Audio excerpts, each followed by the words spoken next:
that. Okay, let me see. Yes, okay. So there are two graphs behind me. Basically what they show is more supplies being sold on the market compared to a year ago. So, and this is without Abbott being in the market right now, clearly. And we've seen a lot of progress happening, as you can see, in 2022 compared to 2021. And as you can see up here as well. And so, and that's due to our actions here at the White House and just across the administration. So obviously, we admit that there's still a lot more work to be done, but you do see some progress, some significant progress. So today, the president hosted a roundtable with infant formula manufacturers, including ByHeart, Bubs Australia, Ricket, Perrigo, and Gerber, to receive updates on their progress in increasing the supply of formula. Additionally, the president announced two new Operation Fly formula missions. Beginning June 9th, United Airlines will airship the equivalent of approximately 3.7 million 8 ounces bottles of Kendamil infant formula. This is the first Operation Fly formula flight donated by an airline carrier. Also, starting June 9th, Bubs Australia will transport the equivalent of 4.6 million 8-ounce bottles of formula. This is the first shipment of 27.5 million bottles that Bubs Australia plans to export to the U.S. These shipments are on top of the 1.5 trillion bottles of formula transported in the first two Operation Fly formula flights. These actions build on other important actions to ensure there is enough safe infant formula for families, and the president has been clear he will pull every lever to get more safe infant formula to American families. Tomorrow, the president will join a meeting with NATO Secretary General Stoltenberg and National Security Advisor Jake Sullivan at the White House. They will discuss preparations for the NATO summit in Madrid at the end of June and the strength of our transatlantic alliance. We will have a readout after the meeting for tomorrow. And also, this is June 1st, as we all know. It is the first day of Pride Month. This month, the Biden-Harris administration will be spotlighting the voices of LGBTQI+ people across America, especially children and families. The president had made clear that the proliferation of hateful and discriminatory bills targeting kids in classrooms and families in their homes are simply bullying. So this Pride Month, we will be focused on protecting, uplifting, and supporting LGBTQI+ kids and families. This month you can expect to see the president and his administration reiterating calls on Congress to pass the Equality Act, agencies across the administration and embassies around the world raising pride flags to celebrate our commitment to equality, cabinet members meeting with LGBTQI+ families and community leaders, the White House fighting back against the onslaught of anti-LGBTQI+ legislation we're seeing just across the country. President Biden has always been a champion for families, and that includes LGBTQI+ families. We are proud of the historic progress this administration has taken to ensure everyone, no matter who they are or whom they love, has an equal place in our country. And we are excited to keep building on those actions this Pride Month and beyond. One final thing, which is very hard to say, but I'm very excited about this as well for our friend here, Vedant. I would be remiss not to mention that it is our very own Assistant Press Secretary Vedant Patel's last day here at the White House. I'm sure many of you know and have had the pleasure of working with Vedant, but for those who haven't, he has been with us since day one of the Biden campaign and also the Biden-Harris administration. While here, he has worked on very important areas, including climate, immigration, and education. I cannot stress enough how integral Vedant has been to our team. He's been a rock star. He's going to be incredibly missed. He is a true talent, an excellent communicator, a gifted writer, and a wonderful co-worker and friend. I and the rest of the press team will miss him dearly, but we know that he's on to better and bigger things as he moves over to the State Department, so he's not going very far. As the principal deputy spokesperson, we are so proud of you, Vedant. We will miss you terribly, and we cannot wait to see you at State, and congratulations to you, my friend. Okay, with that, go ahead, Zeke. Thanks, Karine. After U.S. intelligence assessed that the Mohammed bin Salman Crown Prince of Saudi Arabia was behind the killing of U.S. journalist Jamal Khashoggi, the president said the candidate said he'd make Saudi Arabia pay a price, and a pariah. As reported today, the president plans to visit Saudi Arabia, including having a meeting with that crown prince. How is that consistent with making Saudi Arabia pay a price for turning into a pariah? Let me just say first, his words still stand. The president's words, what you just laid out, is still stands today. I don't have a visit to preview. I don't have a trip to announce. So there's nothing for me to just lay out for you at this time. I'm just wondering, though, what price has Saudi Arabia paid already for the killing of that journalist that the president that would then turn around and the president would reward them with a visit to their country? I hear you, Zeke, but I don't even have a visit to announce or to preview at this time. So there's really no discussion to have because I don't have a visit to even talk through at this time. But right now, the president believes Saudi Arabia should be a pariah. Those words from then still stand. I'm saying that has not changed. The president's words still stand. But you're also asking me if there's a trip being announced or a trip to preview. I just don't have one at this time. And changing gears to the event sure. that was just held in the South Court. And in the meeting with former executives, one after another executive said they knew immediately, within hours or days of the shutdown of that Abbott plant, the magnitude of the crisis facing the U.S. baby infant formula industry was going to face, that supply crunch that we all saw play out over the last several months. The president does said he wasn't informed about that until April, and then waited a full month to invoke the Defense Production Act and begin Operation Live Formula, which we're starting to see affect the marketplace now. So what is the reason for the disconnect there, and is he going to hold anyone accountable? So let me just lay a timeline for you of what we have talked about before, but I'm happy to reiterate at this time. So we have been working on this issue since day one of the recall. The recall happened on February 17th. On February 18th, USDA issued detailed guidance to states on how to seek waivers in their WIC programs. We know directly from companies this is one of the most important areas for action to be taken from the government, and this month we are building on that work with last week's announcement urging states to cut all WIC red tape. So that actually happened, this is June 1st, so that happened in May.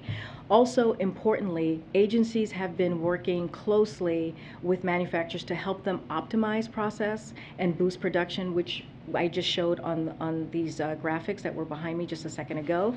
Because of quick action, and it is not by accident, today there is more infant formula coming off factory production lines in the U.S. than before the Abbott factory recall. That wouldn't happen without the work that we have done. For the last 3 months, the FDA has also been working with retailers to impose purchasing limits to prevent the possibility of hoarding. And just to take a step back, so just to remind folks how we got here, we are in this position because there were safety concerns at an Abbott facility. The scientists and the experts at FDA have been working around the clock 24/7 to come to an agreement, but ultimately have to ensure its facility meets their standards for the American people. And as Caleb said last week, the FDA has been clear. They need to look into how we got here, how this all happened. So he is calling for an after-action report. And so that is something that the FDA has said last week during their oversight hearings. Sorry, I said it's a lot for me, but does the president want to see an after-action report about how this building responded to that? Because he wasn't informed until April. So look, let me just say that the president is frustrated himself about the situation, about the issue that we have and he's frustrated on behalf of the American families. And so he is doing everything that he can to make sure that we take action, and we have been doing that 24/7 to make sure that he gets what families are going through, how hard it is right now for many families to feed their infant, to feed their child. And so this is something that he's not taking very lightly. You heard from him, you saw him meeting with the manufacturers, and so we're going to continue to work around the clock to get this done. Okay. So you did, February 17th was the recall, February 18th FDA issued instructions to states. Can we continue that through April? When did somebody call the White House to say, this is a problem, you guys may need to get involved? So I could say that, again, the recall happened on the day one of the recall. We took action as a whole of government approach, right, with FDA, USDA, as I just laid out. And the president understands, again, he understands how difficult this is. He understands how challenging this is, and we have acknowledged that. He understands that this is the job of the president to be able to multitask, to get things done, especially when it comes to making sure that your child gets healthy food. And so that is what we've been doing. When was someone called here at the White House to say this could be an issue that requires presidential involvement? So I don't have the timeline on that. All I can tell you, as a whole of government approach, we have been working on this since the recall in February. The independent regulatory agency, the FDA, the one that questions have been referred to in the past, is now being embraced as whole of government. Let's point that out here. The other thing, why wasn't Abbott invited today? Oh, well, because Abbott, as we know, they agreed on a path to safely reopen the Sturgis facility after safety concerns that FDA called them out on. So look, we understand Abbott is working hard to get back to safely making infant formula. That process is ongoing and should remain between them, and we are encouraged by the progress they've made. Today is about progress and action we can take to ramp up right now. But I want to, I need to say this, and I want to lay this out. Look, this meeting was focused on ramping up production and availability of safe infant formula to American families. That is what matters. We have to remember what FDA did was to make sure that families were getting food that was safe for their kids. That is important, and that's what matters. That's why we showed the chart to show where we are today compared to a year ago. So increasing production here at home and importing high quality formula from abroad. We are working with many manufacturers. The companies joining today represent a subset of companies working with the administration to increase on supply, whether it be through the DPA, which is something that we know that the president called on, Operation Fly Formula, and FDA's importance guidance. And so the actions are making a difference. And so I just want to make sure that we see what this administration has done, this whole of government approach. You're doing this now on June 1. If he knew about this in we have April, no. We have been doing this, a whole of government approach, since the recall. Yeah, that is what, and it's not, but it's invoked until last month. because we had to make sure.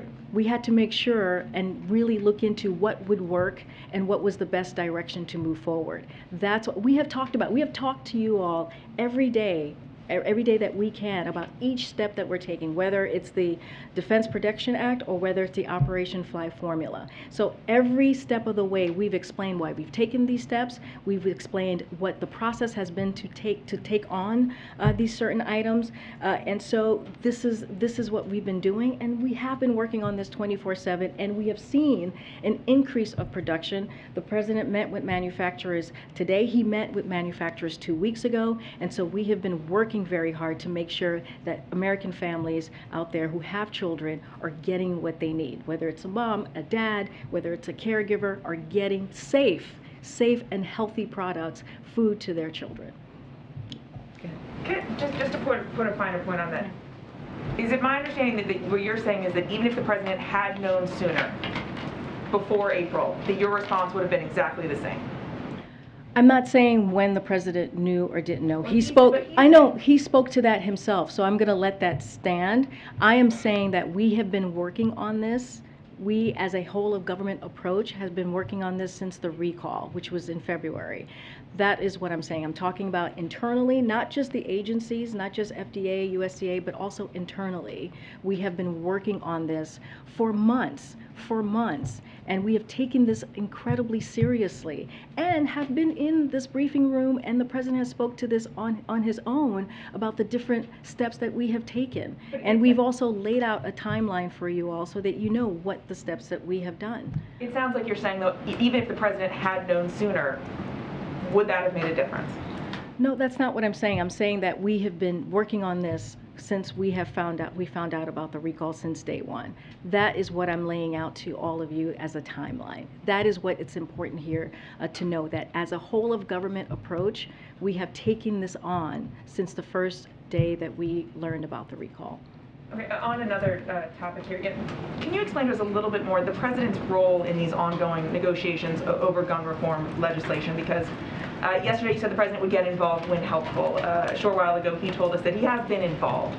So can you just sort of explain, how does he view his role as these talks are ongoing? I mean, a couple of things. He has been involved. He has been involved since day one of his administration, since calling on Congress to take action. Just this past 2 weeks, he went to Buffalo to grieve with the family, to make sure that he listened and they had a conversation with the family, right? Because it was so important to him to do that, to console them, to hear from them. He went to Texas on Sunday to do the same. He's spoken about this from his first joint address to Congress. That was last year. He spoke about this in the Rose Garden when he talked about his comprehensive gun reform, the executive actions that he was going to do. He talked about this at a State of the Union. So this is something that the president has been doing since day one. And not only that, he worked on this in the Senate. He knows how to get this done, and he's done it before. As a senator, he helped pass our ban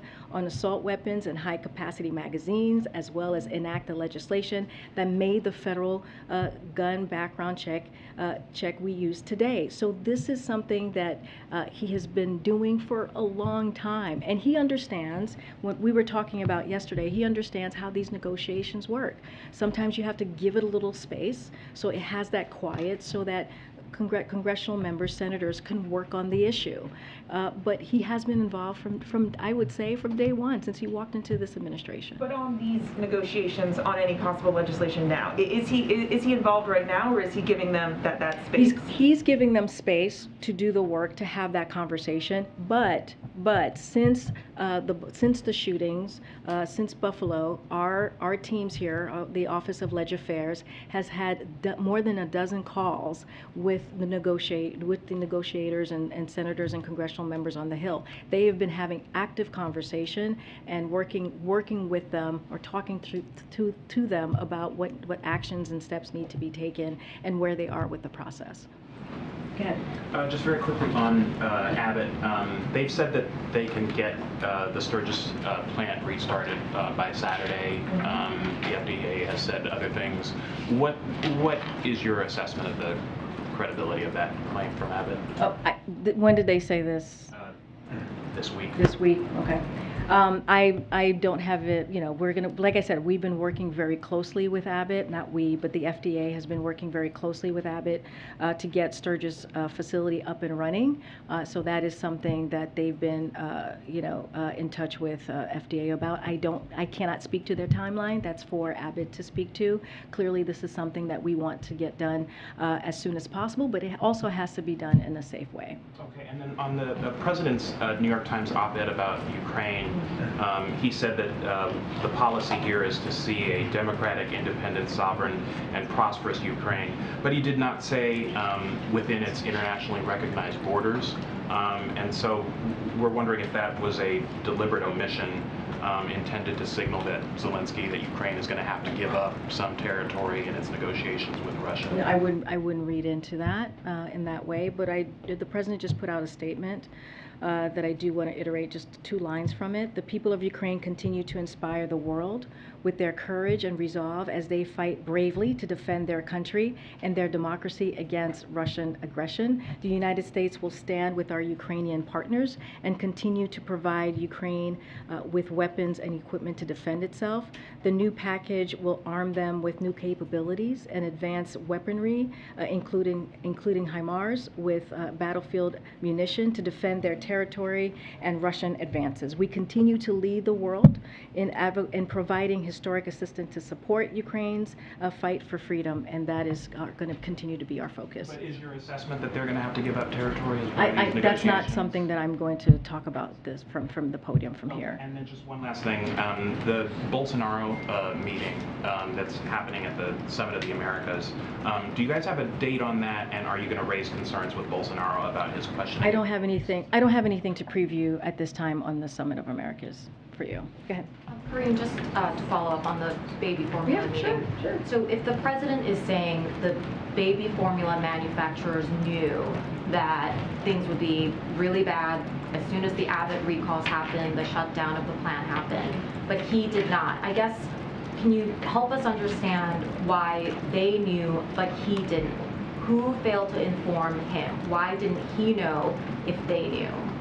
So, again, what I will tell you is that we have been working on this issue from day one since the recall. You know, what you hear from the president is his frustration with the issue itself, with American families having to deal with and what they're going through because this concentrated market and the problems of the Sturgis facility. We have to remember how we got here. We got here because FDA learned that Sturgis facility was not operating in a safe way, and so FDA wanted to make sure that families were getting healthy food to their babies. So this is a responsibility that FDA has, and that FDA did. From our part, we did everything that we can from the moment that we learned about the recall to work 24/7 to make sure that the production went up. I guess that just doesn't address the question of why it was that the president didn't know when the manufacturers are saying that they knew. As soon as the recalls happened, as soon as the plant was shut down, that this would be a very serious problem. Was there a breakdown in the process here? Did somebody fail to inform him? Look, I have not spoken to the president. I know that he just said that a few moments ago, so I would have to talk to him about the April date. But what I can tell you is what he has seen, and this I know for certain, is that seeing the empty shelves is unacceptable. Seeing what families are going through is unacceptable. This is why we have been working 24/7 to make sure that we are using every lever at our disposal to deliver for the American people. That is what I know for sure that I can share with you at this moment, and that's how we're going to, going to continue to move to make sure that we're doing everything that we can and beyond. Yeah. Could you help us understand then, you've said that the administration has been working 24/7 around the clock since February to try to address this issue. The president says he didn't understand how bad the issue was until April. So is it that you were working around the clock since February to address this serious problem, but the president didn't know? Just want to be clear about that. So the actions across the government began day one. And of the recall, as I've said. The White House has been in close, regular contact with agencies responsible for addressing these issues since then. While these actions made serious progress, including by ensuring there was more infant formula coming off factory lines than before, the recall, it's clear there is more work to be done and more levers to be pulled, which is why you've seen higher profile actions this month, and we're going to continue to do everything that we can. So to your question, the White House has been working across government to make sure, since day one of the recall, to do everything that we can. So then perhaps the president wasn't aware of the work that was going on around the clock since February to address the issue? I mean, the president has multiple issues, crises at the moment. When he walked into the administration, he talked about the multiple crises that we needed to deal with as a country. And so that's number one to remember. But the most important thing is that as a White House, as working with the interagencies, we have been working on this since day one, since the recall. Yeah. Okay. And this is his White House. I actually had a follow-up to a question that we asked in here over 2 weeks ago, very much related to what we've been talking about. We had asked if there were specific actions that the administration took, including meetings, phone calls, briefings, either in February or earlier, to begin addressing the shortage. You had said at the time that you didn't have any specifics then, but you'd be happy to go back and get that information and be fully transparent. Yeah, it doesn't sound like you have that. No, I don't have that information, but again, I can say to you, since the recall in February, we have been working around the clock on this issue. It is an important issue. We understand how frustrating it is for parents, and so this is something that the White House, across the agencies, have made a priority. Do you but plan on getting us that yeah, for sure. information I mean, that you feel free to reach out to me directly. You have my email, you have my number. Feel free to reach out to me, and we will do everything that we can. Can I just do one follow-up on Well, a I mean, separate topic? MJ, I gotta move on. Yeah, go ahead. So I think the question here is we all understand that government operates at many levels. The president's not read in on every issue. Why this one seems to stand out is that these executives talked about it as a crisis. The president talks about it as one of the most personal crises that he has experienced. And you're now sort of saying that the White House was operating on this without the president being aware of or directing those actions. And so there will be future crises. And so I think we're all trying to understand the information flow and the decision making when there is a crisis that rises to the White House's involvement, and is the president involved in that? And so the question really is, it sounds like you're questioning the April date that the president just gave us. No, I am not questioning the president at all. I'm just saying I have not spoken to the president. I know he just mentioned that date. But you're saying White House officials were involved in and engaged on this issue prior to the president being briefed on it himself. Right, which is not an unusual thing, as you know, Kellyo. This is a very common way of operation, way of moving. Nothing unusual about this. You're asking me to confirm something, and I was in my office. I did not actually hear what the president said. I do not like to speak on something without having a conversation with the president first. And so that's number one. Number two, what I'm trying to say is that his team on very high levels, who run his policy offices, who runs his department, have been working on this since day one. And that is... They can act without the president's direct involvement and make decisions before he's even briefed on a subject that's become one of the biggest issues for American families today. I mean, it's not uncommon. It's not an uncommon thing to do, to offer assistance, to offer help, to offer guidance to an agency when they need it. That is not an uncommon thing to do. Yeah. So Okay. just to follow up on the rest of the front row, who decided after 6 or 8 weeks? You said that, and hopefully the back row hears. Well, who decided, who is the person in the West Wing Yeah. who decided after 6 or 8 weeks that this baby formula shortage was finally something that somebody should tell the president about? Look, again, I have to go back and talk to the president. I did not hear him take questions or answer any questions to all of you. And so I want to do my due diligence, right, as his spokesperson, to make sure that I have a conversation. What I can tell you is what we have been doing as an administration since the day one of a recall. And just let me just say this, because I want to make sure, since we have folks watching, that the actions that we took actually made a difference here. DPA is allowing manufacturers to reliably plan for scaling production. In the case of Abbott and their suppliers, an increase of 25%, they can be manufacturing at 100% capacity. Likewise, Rickett plans to expand production by 40%. Operation Fly Formula has cut 3 to 4 week timelines for Nestle product to move the Europe to 72-hour periods. Through FDA's enforcement discretion, we will get 27.5 million bottles from Bubs Australia. So these are all important actions, including the graphs that I just showed, how high production is higher than it was a year ago. So this is also important. We want to make sure that the American people, the American families know that we have been working on this 24/7.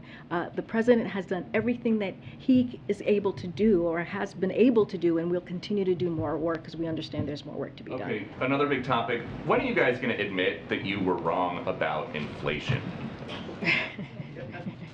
No easy questions today, huh? The Treasury Secretary says that she was wrong, so why doesn't anybody here at the White House? Okay, so look, what the Secretary was pointing out, this is talking about yesterday when she was doing her hit, with her TV hit with CNN, is that there have been shocks to the economy that have exacerbated inflationary pressures which couldn't have been foreseen 18 months ago, Why including, well, I'm trying to answer your question. Hold on. I was just getting to the why not.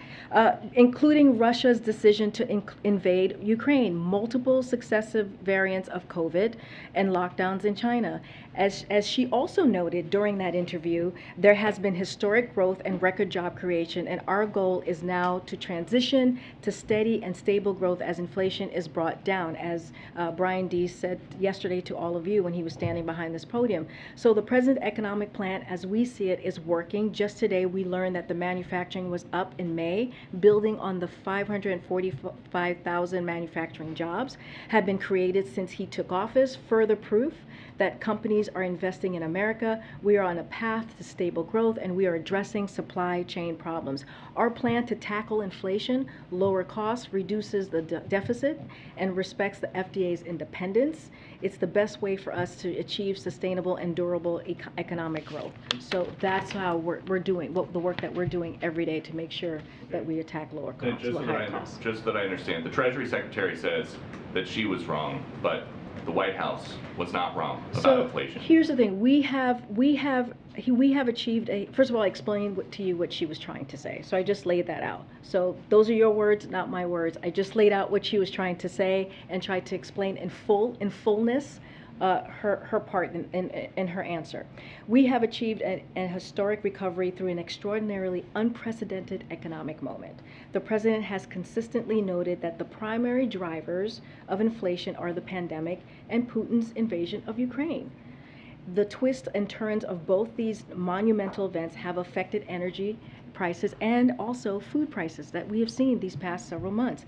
This is Putin's price hike, which the President refers to, and that is what Secretary Yellen was referring to if you read the entire transcript, and that's what I'm trying to say to you. Hopefully that lands. Go ahead. Thanks, Karine. You say Legislative Affairs has had more than a dozen calls with lawmakers on guns recently. Which ones? Oh, I don't have a list, and we are always, we are always very clear about not sharing not saying who we talk to and keeping conversations private. We're just trying to give you a number so you see our efforts and what we've been trying to do. But I don't have a list. I won't list our list to you right this time. I just asked because often the White House press office hasn't given any level of specificity as a policy about. Well, I did say, I did say we're talking to negotiators, so I think that could give you a sense of who we're talking to. And then a couple questions briefly on baby formula.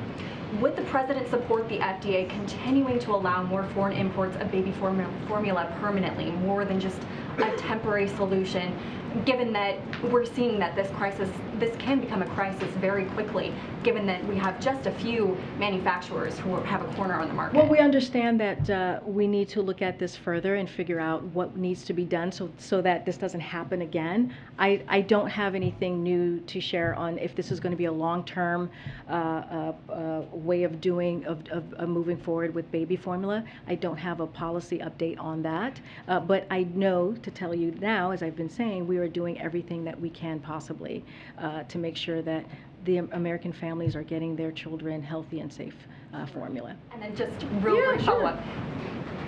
We talked, when the President spoke earlier, came up in one of the questions that was asked, just the timeline of the FDA's response when it came to investigating this Abbott facility. There are questions about what communications there were between the FDA and the White House. Is the President satisfied with the FDA's response in this crisis? Yes, he's satisfied, but last week, during their oversight committee, He talked, Caliph said that there needs to be an he called for an after action report.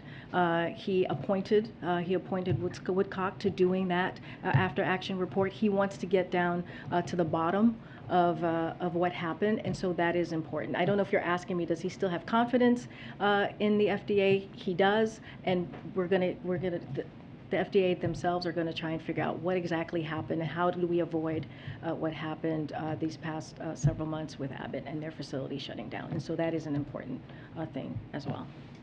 Thanks, Karine. On this baby formula issue, you said that the whole government approach began in February right afterwards. And I think a root of this sort of questions or that folks are having is that it, in fact, doesn't seem like this extended beyond the FDA until certainly the president found out in April, but especially when this became really an acute issue in May when the Defense Department was brought in, the Agriculture Department was brought in. So can you, other than the FDA, who was part of this whole of government response, especially in this kind of crucial February to April timeline where the president wasn't aware of what was going on? Right. I mean, I mentioned the FDA. I mentioned the USDA. I've mentioned, policy departments here within the White House. During the USDA issued detailed guidance to states. This is when the recall happened on February 17th. The next day, on February 18th, USDA issued detailed guidance to states on how to seek waivers in their WIC programs, which we learned was a very important element, which was a red tape. Well, which was a red tape, as we've learned, that needed to be cut. And we know directly from companies that this is one of the most important areas for action to be taken from the government, and we're building on that work with the announcement that we made as it's related to a USDA urging states to cut all of WIC red tape. So that was that role in that particular component. Were there any efforts outside the FDA about encouraging either the import or production of additional formula? It would seem like, from an outsider, that if a plant goes down, you know that it's going to be a crisis, that you would immediately start looking for other sources of supply. I mean, I can't speak to specifically what the FDA was doing at that moment. All I can speak to is what happened at the recall when it comes to production. I can talk to what we have done these last several months, meeting with manufacturers. Again, the graphs that I showed showed how the production has even increased from last year. I think 8 million more in one of the graphs that I showed. And so we're going to continue the work. We know that there's more work to be done, and we're going to make sure that we get to the other side of this. One other on a different topic. About a month ago, the Supreme Court decision or draft decision leaked on abortion rights. A lot of folks, including the president at that time, talked about how that really reframed the debate and the stakes for the midterm elections. But since then, the president hasn't publicly met with any abortion rights groups. He hasn't spoken about it in weeks, given a speech on it. I know that you've and the vice president have kind of occasionally mentioned it from the podium, but there's been no sort of presidential action on it. So I'm wondering, does that signal that the president's understanding of the politics of this issue have changed in any way, or is there an event with the president that is going to happen before the Summer of the Americas or before he travels to Europe? I mean, it just seems to have fallen completely off his schedule. Well, I mean, I don't have anything to preview on his schedule, but the president is clear on this. He believes the right to peaceful. He believes the right that a woman has the right to make their own decisions when it comes to their own health care and their own health and their own reproductive rights. I mean, that's something that he has said. That is something that he believes. Our teams here are in constant communication and having regular meetings with groups out there who are focused on making sure that continues, the rights of women to choose continues. But I don't have anything to lay out. The president just hasn't made this. I mean, he kind of Yeah. laid the stakes out as, this should be something. Well, at the I front of mean, voters' so minds. let me, if we step back for a second, it was a draft, it was a SCOTUS draft. We spoke to it, we were very forceful about it. The president put out a statement. You've heard from the vice president, you've heard from other members of our team. So it's not like we didn't take this seriously, and we don't continue to take this seriously. So this is an important issue for the president. We know that for the American people. I just don't have anything to share with you on his schedule. Okay. Thanks, Karine. On Ukraine, the U.S. has been really clear that it would not engage Russia directly because it did not want to escalate the conflict. But General Paul Nakasone, and I apologize if I mispronounced that, but who heads the U.S. Cyber Command, he reportedly told Sky News that the United States is engaged in offensive cyber activity against Russia. Can you talk about that? Why disclose that? That seems contrary to what the administration's position. Look, as it relates to the Kremlin, to President Putin, we don't negotiate our security assistance packages to Ukraine with the Kremlin. They have not been pleased by the amount of security assistance we've been providing to the Ukrainians since far before this most recent phase of conflict began. But we are doing what exactly the president said he would do, which is, and he told President Putin directly, we would do what we would do if he attacked Ukraine back in December, which is provide security assistance to the Ukrainians that is above and beyond what we were already providing to help Ukrainians defend their country. So that's exactly what we've done and will continue to do. Remember, and we say this all the time, this is Russia that chose to launch a brutal war, that chose to attack Ukraine's sovereignty and its territorial integrity. And so this is Russia's war. And so they started this conflict, and they could choose to end it at any time, and they have not. But we continue to maintain that deconfliction channels with the Russians for when necessary. But just speaking specifically about the offensive cyber action being taken from the United States against Russia, is that not contrary to what the president has said in the past about not wanting to engage directly? No, it's not. We don't see it as such. Can you talk about why offensive cyber activity against Russia is not? We just don't see it as such. We have talked about this before. We've had our cyber experts here at the podium lay out what our plan is that has not changed. So the answer is just simply no. Go ahead, Tyler. Just following up on an inflation question. I understand you walked through what Secretary Yellen was talking about, but she still said that she was wrong then about the path inflation would take. President Biden made similar statements saying that inflation would be temporary. Brian Deese was here yesterday. I asked him the same question. Does anyone in the White House have regrets about how they talked about inflation, given that it has turned out to do exactly what they said it would not do? I mean, look, I laid out from if you look at the whole transcript, what it is that Secretary Yellen was trying to lay out when she was asked that question. She was pointing out that there have been shocks in the economy that have, again, exacerbated inflationary pressures, which could not have been foreseen 18 months ago.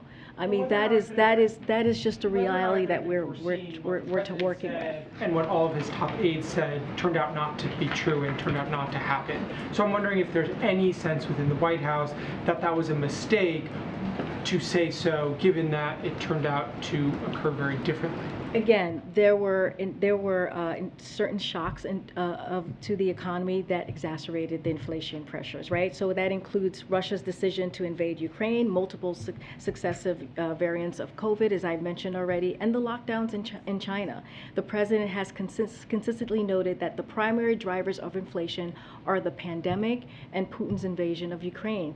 The twists and turns, again, as I've talked about, have been monumental events. And so, as the Secretary Yellen has also noted, there has been historic growth and record economic creation. And our goal is to now to do the transition, which is what Brian Deese was talking about, to make sure that it is steady and stable growth as inflation is brought down. So that there are things that have occurred that has been unprecedented in this past year or two, actually 3 years, and that's what we're speaking to. I hear you on that, but that still doesn't necessarily answer the question about whether inside the White House there is a feeling that there should be a concession like Janet Yellen made yesterday on TV, that the way that the administration talked about inflation was not best suited to describe to the American people the economic pain that they would eventually be feeling as we continue to see prices rise. I mean, look, the president is working, has said this over and over again. We have said this. We understand what the American people are going through. We understand the high cost that they're dealing with. We understand what inflation is doing to gas and to food prices. We have taken multiple actions, which the president explains himself in his own voice in the Wall Street Journal just a day ago. And so that has been our focus as well. And we're coming out of a very strong economic period, and so now we're going into a transition. There are things, as it relates to inflation, there are things that were not predictable 18 months ago, that were not predictable from day one. So as we were speaking to them as we saw it at the time, and so that is also important to note. I mean, I know you're asking me that the question of, did we speak about it wrong, or did we, say, did we, I don't know, misspeak or not have it right at the time? I mean, this is what I'm trying to lay out, is that there are things that happened, the COVID variants, Russia's war in Ukraine, that was not predicted at the time. And so what we're trying to do, what the president is trying to do, is do everything that he can to make sure that we deal and attack and fight inflation. So that is our focus at the time. Just one last thought on this. I understand that you guys did not. I understand that you did not predict that, but there were many economists, Larry Summers among others, who were very clear in warning about the risks of inflation. Okay, so if we have learned anything the past 2 years, it's that our globalized economy is tied to the world around us, right? That's the number one. Again, the variants of COVID, lockdowns and slowdowns in foreign countries due to the pandemic, Putin's unprovoked invasion, Ukraine, each of these events impact prices here at home and abroad. It impacts the cost of food here at home, the supply of food abroad, the cost of gas here at home, and supply of oil around the world. Inflation is also a global issue. Inflation in Europe increased a record 8.1% in May compared to last year. So that is how we're looking at this, and this is also a global challenge. Okay, go ahead. Karine, just two questions. First on baby formula. All of my colleagues' questions have basically gotten to the same point, which is people want to know who in this building knew what when in the lead up to the formula shortage. You've said that that folks internally were on this since day one. You said that senior leadership in the administration was on it, but you also said that you don't have that time frame. No, I said they were asking me specifically about the president, and I just don't have that time frame to share. What I can say is the White House began working on this from the first day of the recall, from day one of the recall, which was back in February. Are you able to provide or commit to providing a timeline of who knew what when? I mean, that's the same question that MJ just asked me, and I answered that question to her. I have laid down what has happened since the recall, which was on February 17th. I've laid that down. I talked about on February 18th with the USDA. I talked about WIC programs. I've laid down what happened, not reminding folks what happened with Abbott and the factory, why we got here. And I've also talked about what the FDA has said that they're going to do, and they talked about that last week, which is look into this, make sure that we get to a place that we get to the bottom of what happened, do an after action report. When that after action report, we will have a lot more, and that will come directly from them and what they did and what they see could be done better. So that's the thing that's really important. There will be an after action report. We will be able to see exactly what happened from their standpoint. Again, we have been working on this since the first day of the recall on February 17th. That is our involvement here with the White House and FDA and what we've been trying to do. And then just lastly, on the Summit of the Americas, obviously this administration has been preparing for this for months. We've had many conversations about invitations to heads of state for months. We are now less than a week out of this, and there are still several significant outstanding potential invitations. How did that happen that we've gotten so close to the 11th hour and you still haven't decided whether to invite anyone from Venezuela, including the opposition leader who you recognize as the president? I think if you've been following this administration for the past year and a half, 1 week is not the 11th hour when it comes to you know, how things move. And so that is a lifetime away for us as a White House. I think any White House would say that. And so, look, we still have some final considerations, and as soon as we have the final list, we will share that. Look, you know, we're gathering people together to focus on our collective responsibility to forge a more inclusive and prosperous future for the hemisphere, and that's something also to note. I know there's always questions about the invite, there's always question about who is coming and who's not, but we also should talk about and focus on what the purpose of this meeting is, and that's also critical and important. But I have to tell you, a week away, that's a lifetime. That's a lifetime, and I think any administration would share that. Hold on, I'm going to try and go in the back. Go ahead. Thanks, Karine. Yesterday, there were leaders from Airlines for America and the U.S. Travel Association here at the White House for a meeting with staff, and they urged the administration to end the pre-departure COVID testing requirement for vaccinated travelers who are coming to the U.S. from overseas. What is that? Was that BTS? That was not my phone. Okay, that's what she says, folks.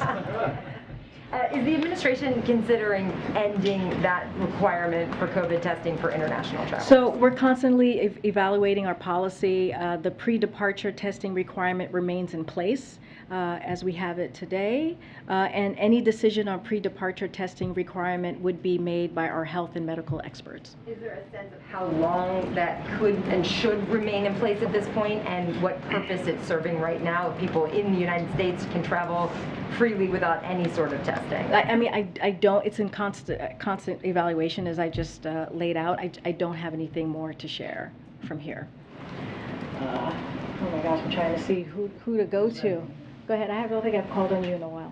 Okay. Yep, thanks, Karine. Question for you about this report out of California on reparations. I was wondering if the president has seen it and if he would use it to guide any sort of executive action, since I think the last thing he did on reparations was say that he supported the study that Congress is potentially wanting to So pass. his stance on reparations and supporting the study hasn't changed. I have not seen the California report, but his personal, his stance, policy stance has not changed on reparation. And also one more quick one. Deb Haaland has tested positive for COVID. Do you know when the president and first lady, they were last tested, because they were with her on Monday, and would they be considered to be close contacts? Well, I do not know when she last saw the president or the first lady, Secretary Deb Haaland.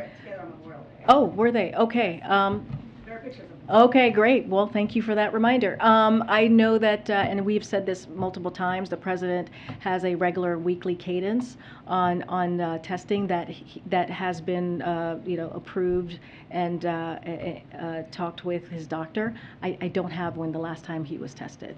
And you weren't aware about her positive test? No, this is, I'm just learning about this now. Okay. I'm trying to see. Yes, madam. Okay, you sir, way in the back. Yep. Thank you, Karine. Just one question. A few weeks ago, the State Department said that the U.S. did not look favorably on the construction of the East Med oil pipeline from Israel to Cyprus to Greece and then presumably to Europe. Has any of this changed as so many European countries try to wean themselves off Russian oil? I don't have any more to share on that. I would have to check with our policy folks at NSC. I do not know if that position has changed. from what you've heard from the White House, but I would just have to check with the NSC to make sure. I'm so sorry, from the State Department? Yeah. Okay, yeah, I would refer you to the State Department and check in with them on that And piece. not the NSC? Well, because you said it was the State Department. I think I misheard, but I think you said that it was the State Department had put out that announcement. Okay. A question from the back. Oh, my goodness. A question from the back. Any questions? Go ahead. Yeah, sure. If you have a question. I do, but your fingers waving around. I know, I'm trying to pick people I haven't called on in a while, so it's wholesome, so people are getting a question. I think everyone's grateful for that. I'll ask just one question. No. Something the president mentioned when we were in there now, when he was talking about inflation, the wheat supplies or the food supplies, and he talked specifically about, I guess he was referring to Ukrainian, the inability to export Ukrainian wheat, and that something had to be done about that. Well, what the Ukrainian foreign minister has been talking this week about, supposedly they're in talks with other countries about navies going in to the Black Sea and creating a corridor to get that wheat out. Is this something that is being discussed on any level in the White House? That is something that I would actually have to go check on as well. That is not, I just don't have an update on that as far as the wheat. That's clearly something that we've been monitoring. And we have said Russia's aggression on Ukraine has certainly raised prices, as we have talked about, on gases and food. Wheat, I believe, is about a good percentage of in Ukraine, a good percentage of the kind of the global market, and so we have seen prices go up. I don't have any update on that. I would have to check with this time. I would have to check with NSC. Can I ask you a question from the back? Yes, ma'am. Go ahead. Oh, Can I ask you a question from the back, Karine? Go ahead, Phil. Thank you. I have a question about the President's Wall Street Journal op-ed, but I wanted to ask a more general question first. And my more general question, which is, I think, at the heart of a lot of things that you've been asked, is how serious does an issue have to be before it's brought to the President's attention? So let me just lay this out, because I think this is really important. And I've said this multiple times.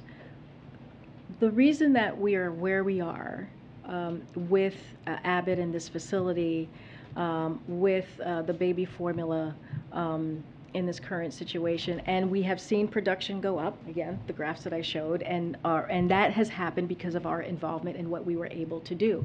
Look, the market, there are four manufacturing companies, just four. And that is something that we also have to address down the line. And this is something, as we talk about competition, the president has been very focused on.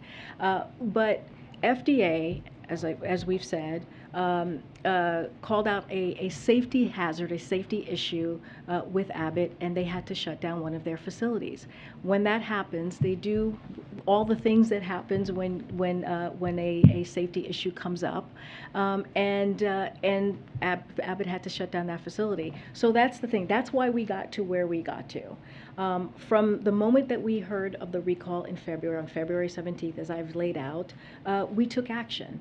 We took action and we moved forward, and we did everything that we can, and I've laid out cut the red tapes, and now the DPA, the Defense Production Act, and other things that the flying in formula from across the board, all of those things from abroad, all of those things were actions that we took to make sure that we dealt with this crisis. But the government, the White House, has been involved since we first learned about the recall, and so that is important to know.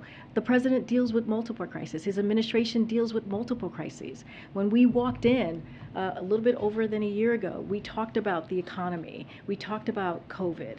We talked about climate change. All of the things that the president attacked and dealt with, and his White House dealt with on all at once. And we have seen his comprehensive plan when it comes to COVID and what we've been able to do and getting people vaccinated and boosted. We see where the economy is currently. currently. Now we're in this transition.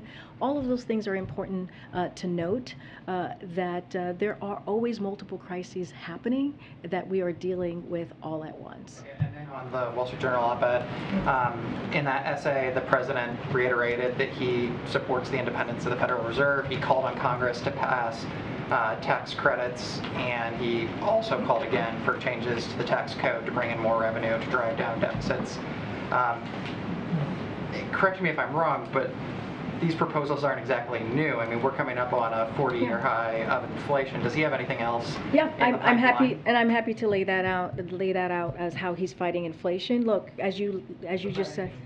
Yeah, well, I mean, let me just tell you what we have been doing and what we will continue to do and what we know is important in order to fight inflation. So you mentioned it, giving the Fed the independence it needs to take the steps to bring inflation down, pushing Congress to lower costs on things families rely on, like prescription drugs, which you've heard us talk about, that eat up too much of Americans' budgets, taking steps to stabilize the energy markets, for example, coordinating a historic release from strategic petroleum reserves here in the United States and from countries around the world. All of these things matter, and lowering the deficit.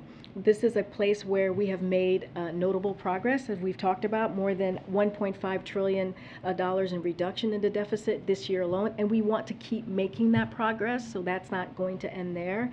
And there's other ways too, the lowering cost of high-speed internet for 50 million families, building more than 1 million new affordable homes to help bring housing and rent prices down, helping America's farmers increase crop yields to help bring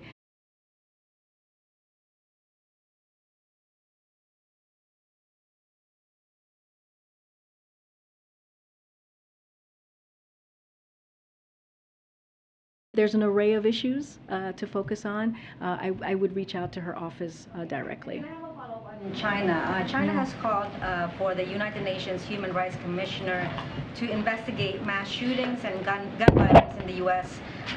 So can we get a reaction from you? So this is, again, China requesting the UN Human Rights Commissioner to investigate mass shootings and gun violence in the U.S. Can we get a reaction? And specifically, does the president consider gun violence as, protection from gun violence as a part of human rights and the right to live? Well, he definitely has said that it is a epidemic. He called it a public health epidemic. So he has taken this issue very seriously. He has laid out a comprehensive gun reform plan through executive actions. He has the most executive actions than any president at this time in this administration. He's calling for Congress to act and to continue the work that needs to be done on the legislative, on the federal side, whether it is expanding background checks, red flag laws, as we're hearing Congress talking about right now, making sure that we are keeping our children safe.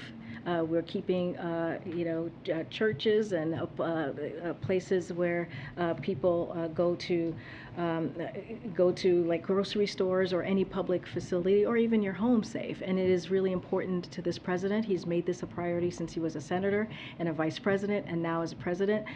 So this is something that he's taken. I'm not responding to that. Okay. Yeah. We're done. Thank you so much, guys. See you tomorrow. Thank you. Can you take questions from my president? I did. I took Fred's question. But I took Phil. I took your question. I took your question from your colleague right here. You don't respond to email. I have not gotten an email from you. I've sent you email that you don't. Well, maybe you have my wrong email. And I'm wondering why.